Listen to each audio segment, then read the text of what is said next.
श्री कृष्ण कहते हैं, छल कपट और प्रपंच से वीर अभिमन्यु को हराया, मगर जिसने हराया वह कभी योद्धा नहीं कहलाया।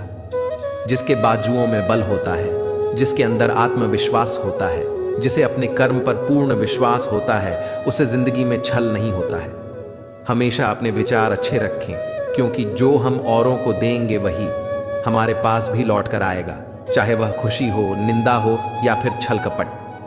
औरों की तो बात छोड़िए जनाब, छल कपट के भेष तो अपनों ने ही धरे हैं। सत्य से कमाया गया धन हर प्रकार से सुख देता है, जबकि छल कपट से कमाया गया धन दुख ही दुख देता है। वो नासमझ नहीं, थोड़ा परेशान है, दुनिया के छल कपट को देखकर हैरान है। संघर्ष बाप से, संस्कार माँ से और भरोसा दोस्त से सीखना चाहिए। बाकी छल कपट करना तो दुनिया सिखाई ही देती है। झूठ है, छल है, कपट है और तकरार है। सोचता रहता हूँ अक्सर, क्या यही संसार है? साथ रहकर जो छल करे उससे बड़ा कोई शत्रु नहीं हो सकता, और जो हमारे मुंह पर हमारी बुराइयां बता दे उससे बड़ा कोई मित्र नहीं हो सकता। साथ रहकर जो करे छल, धोखा दे, चुगली करे, इसी पल छोड़ दो उसका साथ अगर होना हो आपको सफल। जिसने किसी मासूम को प्यार में छला है वो अपनी जिंदगी के दुखाग्नि में जला है। मन अगर छल कपट से भरा रहेगा तो फिर वह कैसे भगवान का घर बनेगा? जिंदगी में चाहे कोई कितना ही बड़ा शतरंज का खिलाड़ी हो, छल करने वाले व्यक्ति की अंत में मात होती है। दिव्यता केवल शक्तिशाली होने में नहीं, बल्कि दूसरों में शक्ति जागृत करने में है। जब लोग आपकी बुराई करें तो परेशान ना हो, क्योंकि वो लोग आपको महत्व देने का कोई और तरीका नहीं जानते। सबसे इस तरह का व्यवहार कीजिए कि कोई आपके बारे में बुरा भी कहे तो कोई उस पर विश्वास ना करे। जो होता है अच्छे के लिए होता है। कभी कभी विपरीत परिस्थितियां हमारी वर्तमान स्थिति को अच्छा करने के लिए आती है। मन चंचल होता है, यह इधर उधर भागता है और किसी भी कार्य की एकाग्रता का दुश्मन है। लेकिन यदि यह व्यक्ति के बस में हो जाए तो इससे अच्छा कोई मित्र नहीं। इसीलिए मन को एकाग्र करना जरूरी है, और मन को एकाग्र करने के लिए बस थोड़े से प्रयास और अभ्यास की जरूरत होती है। भगवान कहते हैं, मेरे लिए ना कोई घृणित है, ना कोई मित्र, ना ही कोई प्रिय है, ना ही कोई निर्धन है, ना ही कोई धनी है। बस जो भक्ति भाव के साथ मुझे याद करते हैं, मैं उनका हूँ और वह मेरे। श्री कृष्ण कहते हैं, वह किसी के भाग्य के निर्माता नहीं है, व्यक्ति खुद ही अपना भाग्य लिखता है। आप जैसा बीज बोएंगे आप वैसा ही फसल काटेंगे। आप जैसा कर्म करेंगे आपको वैसे ही परिणाम मिलेंगे। यदि विद्यार्थी मन लगाकर पढ़ाई करेंगे तो परीक्षा में सफल होंगे। इसीलिए हर व्यक्ति का भाग्य भी तभी बदलेगा जब वो अपना कर्म करेगा। जिसके बाजुओं में पौरुष होता है, जिसके अंदर आत्मविश्वास होता है, जिसे अपने कर्म पर पूर्ण विश्वास होता है, उससे जिंदगी में छल नहीं होता है। जिंदगी में चाहे कोई कितना ही बड़ा शतरंज का खिलाड़ी हो, छल करने वाले व्यक्ति की अंत में मात होती है।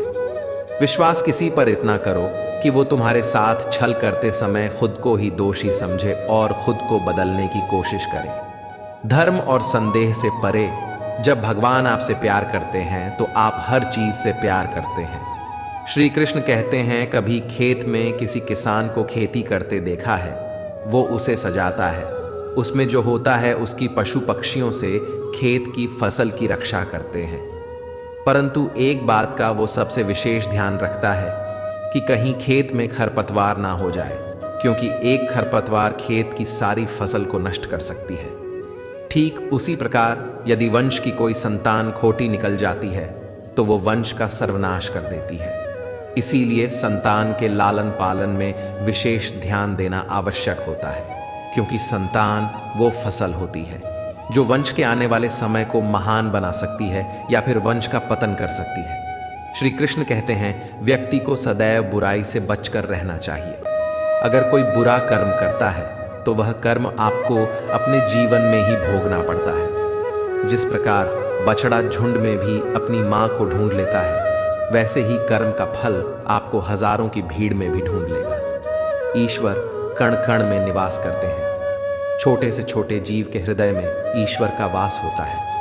उस जीव को कष्ट का अनुभव होना ईश्वर को कष्ट का अनुभव कराता है। अर्थात किसी जीव को कष्ट देकर आप अपने ईश्वर को खुश कैसे देख सकते हैं। छल करोगे तो छल मिलेगा, आज नहीं तो कल मिलेगा। अगर जियोगे जिंदगी सच्चाई से तो सुकून हर पल मिलेगा। वो ना समझ नहीं, थोड़ा परेशान है, दुनिया के छल कपट को देखकर हैरान है। हम साथ निभाने आए थे, तुम हाथ छुड़ाकर चले गए। हम भोले से मन के थे, सदा बस प्यार के छल में चले गए।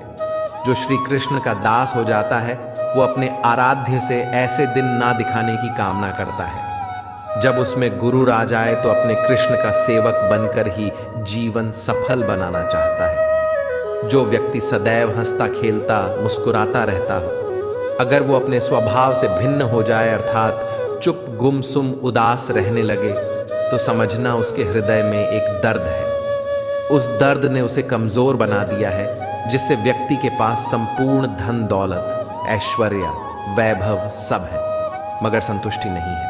उस धन दौलत का कोई अर्थ नहीं है क्योंकि वह व्यक्ति सदैव असंतुष्टि की स्थिति में रहता है। जिसके पास संतुष्टि है वह थोड़े में भी संतुष्ट रहता है। जब आप कोई बुरा कार्य करते हो या अच्छा कार्य करते हैं, आपको लगता है कोई देख नहीं रहा है, लेकिन आप ये क्यों भूल जाते हैं, आप जो भी कुछ कर रहे हैं भगवान की दृष्टि सदैव आप पर बनी हुई है। इसीलिए आप यह न समझें कि आप अकेले हैं, भगवान सदैव आपके साथ होते हैं। कहते हैं मन के हारे हार है और मन की जीते जीत, अर्थात जिस प्रकार सकारात्मक विचारों से सफलता मिलती है उसी प्रकार नकारात्मक विचार असफलता के मार्ग की ओर अग्रसर करते हैं। क्योंकि जैसा हम सोचते हैं वैसा ही हम बन जाते हैं और अपने विचारों के माध्यम से ही हमें नकारात्मक और सकारात्मक परिणाम मिलते हैं। इसीलिए अपनी सोच को हमेशा सकारात्मक रखें। मनुष्य ही एक ऐसा प्राणी है जो कर्म करता है, इसलिए कर्म करना प्रत्येक व्यक्ति का धर्म भी है। धर्म करने वाला व्यक्ति ही कर्मवीर कहलाता है। इसीलिए कर्म करते रहना खाली बैठे रहने से बेहतर होता है। श्री कृष्ण कहते हैं अगर आपको याद ही नहीं कि गुच्छे की कौन सी चाबी ताले को खोल सकती है, फिर भी आप लगातार ताले को खोलने का प्रयास करते रहते हैं, फिर भी वो ताला नहीं खुलता है। अधिकतर लोग ऐसी परिस्थिति में अपनी आशा खो बैठते हैं। उन्हें लगता है कहीं चाबी खो गई है और क्रोधित हो उठते हैं, परंतु उस समय धैर्य रखें क्योंकि गुच्छे की अंतिम चाबी ताला खोल सकती है। कुल्हाड़ी का अंतिम प्रहार वृक्षों को काट कर गिरा देता है, परंतु क्या सत्य में कुल्हाड़ी का अंतिम प्रहार वृक्षों को काट कर गिरा देता है? आपको आपका लक्ष्य दिला देता है? नहीं, आपका निरंतर प्रयास ही आपको सफलता दिलाता है।